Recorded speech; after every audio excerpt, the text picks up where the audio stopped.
साथ हमारे स्थानीय संपादक एसके राजीव जुड़ चुके हैं। एसके राजीव, नीतीश की टीम जो है अब वो बनकर तैयार हो गई है, लेकिन दूसरी ओर विपक्ष को ये रास नहीं आ रहा। तेज प्रताप ने कहा है कि मंत्रिमंडल का विस्तार तो हुआ है, लेकिन बिहार का विकास कब होगा?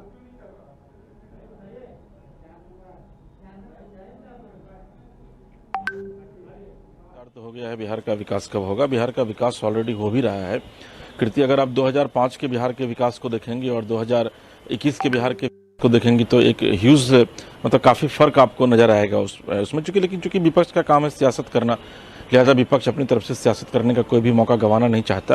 लेकिन जो महत्वपूर्ण बात है वह यह है कि आज लगभग 81 दिन बाद बिहार में कैबिनेट का एक्सटेंशन हो गया है और 17 नए मंत्रियों ने न सिर्फ मंत्री पद की शपथ ली, बल्कि उन्होंने अपना पदभार संभाल भी लिया है।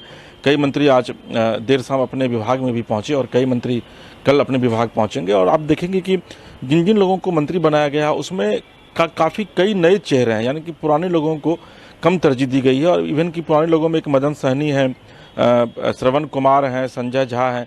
इसके अलावा मुझे याद नहीं मैं कर पा रहा हूं कि और कौन कौन से पुराने लोग हैं। तो आप अंदाज़ा लगाइए कि 17 लोगों की टीम बनाई जाती है, उसमें से 14 युवा चेहरे होते हैं। तो निश्चित तौर पर कहीं ना कहीं से भाजपा और जदयू अब यह कोशिश कर रही है बिहार में कि युवाओं के बीच वो अपनी एक पैठ बना सके।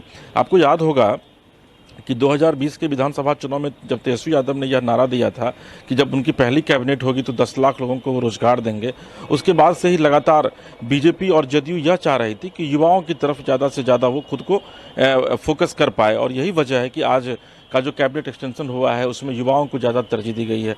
आप देख लीजिए, आलोक रंजन झा हैं, कला संस्कृति मंत्री बने हैं, सहरसा से वो विधायक हैं, दूसरी बार विधायक बने हैं, ब्राह्मण जाति से हैं और उनको मंत्री बनाया। पक्ष जो है वो लगातार हमलावर है। अगर मैं पप्पू यादव की बात करूं तो वो बार बार बिहार में जो अपराध के मुद्दे बढ़ रहे हैं उस पर उन्होंने हमला किया। उन्होंने स्पष्ट शब्दों में कहा है कि लेसी सिंह के घर अभी भी AK-47 है, उनके घर इमीडिएट छापेमारी होनी चाहिए। लेसी सिंह कोई पहली बार मंत्री नहीं बनी है कीर्ति, ये चीज़ आपको समझना होगा। लेसी सिंह इसके पहले भी समाज कल्याण और उद्योग विभाग जैसे महत्वपूर्ण मंत्रालय का उन्होंने जिम्मा संभाल रखा था। तो पप्पू यादव हो या फिर थोड़ी देर पहले एक IPS हैं, रिटायर्ड IPS हैं, उनका भी एक कमेंट आया है कि लेसी सिंह के घर पे जो है वो अत्याधुनिक हथियारों का जखीरा है। लेसी सिंह और पप्पू यादव की अदावत जो है वो जगजाहिर है, क्योंकि दोनों पूर्णिया से बिलोंग करते हैं और दोनों के बीच वर्चस्व की लड़ाई जो है वो शुरू से होती रही है। लेसी सिंह के पति जो हैं बूटन सिंह हुआ करते थे, उसी वर्चस्व की लड़ाई में उनकी जान भी गई थी। तो निश्चित तौर पर आरोप प्रत्यारोप का जो ये दौर है वो कर रहा है। फिर से दोहराइए। विपक्ष अब अपराध के मुद्दे को दोहराने की कोशिश कर रहा है, भुना रहा है वो आपराधिक मामलों को। देखिए कृति, विपक्ष के पास मुद्दों का अभी अभाव है और जैसा मैंने आपको बताया कि चूंकि 80 दिन लग गए कैबिनेट कैबिनेट को विस्तार करने में, तो निश्चित तौर पर इस बीच में लॉ एंड ऑर्डर की स्थिति बिहार में चरमराई थी। हालांकि नीतीश कुमार ने कॉग्निजेंस से लिया था और लगातार वो मॉनिटर भी कर रहे थे। तो बिहार में विपक्ष के पास अभी फिलहाल कोई मुद्दा नहीं। अब देखिए, जो तेज प्रताप यादव है वो कहते हैं कि भैया बिहार में कैबिनेट का गठन हो गया। कल तक ये लोग कह रहे थे कि भाई कैबिनेट का गठन इनका नहीं हो पा रहा है, सरकार कभी भी गिर जाएगी, सरकार अभी अल्पमत में चल रही है। तो अब इनको लग रहा है कि भाई कैबिनेट का गठन हो गया तो बिहार में विकास। निश्चित तौर पर जो कैबिनेट का गठन होता है वो इसलिए होता है ताकि स्टेट में डेवलपमेंट के कार्यों को और आगे बढ़ाया जाए। चूंकि जो किसी विभाग के जो मंत्री होते हैं वो अपने विभाग के सर्वे सर्वा होते हैं, वो सीधे तौर पर मुख्यमंत्री को रिपोर्ट करते हैं। अपने जो अधीनस्थ जो उनके कर्मचारी होते हैं, जो अधिकारी होते हैं, उनके साथ वो मीटिंग करते हैं, उनसे वो रिपोर्ट लेते हैं। तो निश्चित तौर पर जब कैबिनेट का गठन हो गया है और अंदाजा लगे कि आज कैबिनेट का गठन हुआ और 10 मामलों पर कंसेंट भी मिली है कैबिनेट की तरफ से, और कैबिनेट अमूमन हर एक सप्ताह मंगलवार और शनिवार को होता है, तो मुझे लगता है कि निश्चित तौर पर विपक्ष का जो ये बयान है वो आज के परिप्रेक्ष्य में कहीं से भी फिट नहीं बैठ पा रहा है। और चूंकि सरकार है, सरकार का काम करना, सरकार का उद्देश्य होता है, सरकार काम करने के लिए ही चुनी जाती है।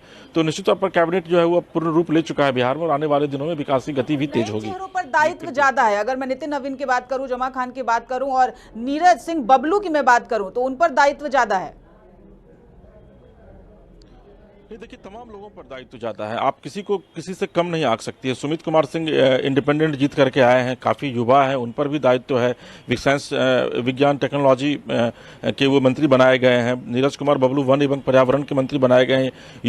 युवा चेहरे हैं और अभी आप बता रही थी कि सुशांत सिंह राजपूत के वो चचेरे भाई भी हैं, जिसमें सुशांत सिंह राजपूत की मौत हुई थी उस समय काफ़ी वो मीडिया की सुर्खियों में भी छाए रहते थे। इसके अलावा आलोक रंजन झा एकदम युवा है, एक सामान्य कार्यकर्ता है, वो उनके ऊपर कला संस्कृति विभाग की जिम्मेदारी दी गई है। जमा खान है, अल्पसंख्यक विभाग का, उनको मंत्री बनाया गया। तो कई युवा चेहरे हैं जिनको इस बार शामिल किया गया है। नितिन नवीन है, उनको बहुत ही महत्वपूर्ण जिम्मेदारी दी गई है, भवन निर्माण की जिम्मेदारी, PWD की जिम्मेदारी उनको दी गई है। तो कहीं ना कहीं से जितने भी युवा चेहरे हैं उनको इसलिए तरजीह दी गई है, क्योंकि कहीं ना कहीं से कृति हम लोग लगातार सुबह से संवाद कर रहे हैं कि पूरे देश में 42% जो है वो युवा है। और जैसे मैंने आपको पहले भी बताया कि तेजस्वी यादव खुद को युवाओं के बीच जाकर के फोकस कर रहे हैं विधानसभा चुनाव से। तो बीजेपी और जेडीयू भी अब आप कह सकते हैं कि आरजेडी के रास्ते पर चल पड़ी है। और खास करके अगर आप बीजेपी की बात करेंगे तो जब 2014 में नरेंद्र मोदी आए थे प्रधानमंत्री के उम्मीदवार के रूप में, तो आपको याद होगा कि उन्होंने कहा था कि यह देश युवाओं का है और युवा भारत की वो कल्पना भी कर रहे थे। तो निश्चित तौर पर बीजेपी उस स्ट्रेटेजी पर अपना काम कर रही है और यही वजह है कि युवाओं को ज़्यादा तरजीह दी गई है। जी कृति, कुल मिलाकर अब युवाओं के हाथ में बिहार की बागडोर है। चलिए एसके राजीव, तमाम जानकारी के लिए आपका बहुत बहुत धन्यवाद। तो आपको बता दें कि मंत्रिमंडल का विस्तार हो चुका है, नीतीश मंत्रिमंडल का विस्तार हो चुका है। नीतीश की टीम जो है वो बनकर तैयार हो चुकी है। इसमें युवाओं को जो है वो ज्यादा तरजीह दी गई है।